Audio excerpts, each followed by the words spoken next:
nawala ng power, ang mangyayari, halimbawa, ito, nawala ng power, alisin ko. Oh, hindi siya namatay. Tingnan mo. Hindi siya namatay.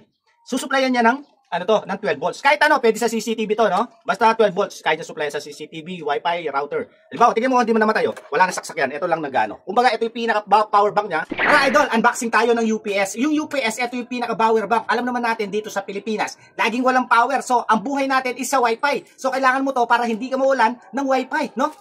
Ito, buksan na natin, ha? Yan. Ito yung UPS, ho? Uninterrupt power supply. Ito yung power, parang power bank. Halos tumatagal to ng 6 hours, no? Yan. Tignan natin. Halimbawa, nakasaksak siya, tapos biglang nawalan ng power. Hindi ka mawawalan ng, hindi ka mawawalan ng Wi-Fi kasi meron siyang parang battery, no? Ito yung trabaho niya. Mini-maintain niya yung power kasi habang nakasaksak siya, nagcha-charge siya. So, kapag namatay yung power, mga idol, automatic ito yung magsusupply sa Wi-Fi natin or sa router. Ito siya, mga idol, ayan, no? Security monitoring, no? 12 volts.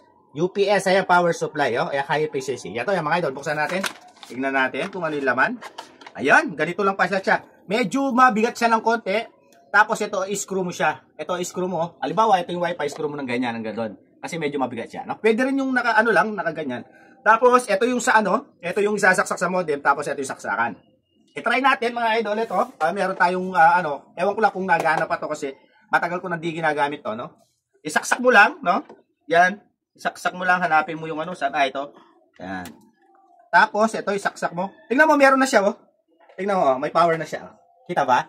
Oh, di ba? Diyan pa lang, ha. Tapos, sa kagandahan dito, mga idol, itong UPS na to, yan. Nakaganyan yan. No? Tapaliwanag kong maayos, mga idol. Halimbawa yan, no? Nawalan ng power. So, ibig sabihin, halimbawa yan, no? Nawalan ng power, ang mangyayari, halimbawa, ito, nawalan ng power, alisin ko. Oh, hindi siya namatay. Tingnan mo. Hindi siya namatay. Susuplayan niya ng, ng 12 volts. Kahit ano, pwede sa CCTV to, no? Basta 12 volts, kahit na supply sa CCTV, Wi-Fi, router. Halimbawa, tingnan mo, hindi mo namatay, oh. Wala na saksak yan. Ito lang nagano. Kumbaga, ito yung pinaka-power bank niya.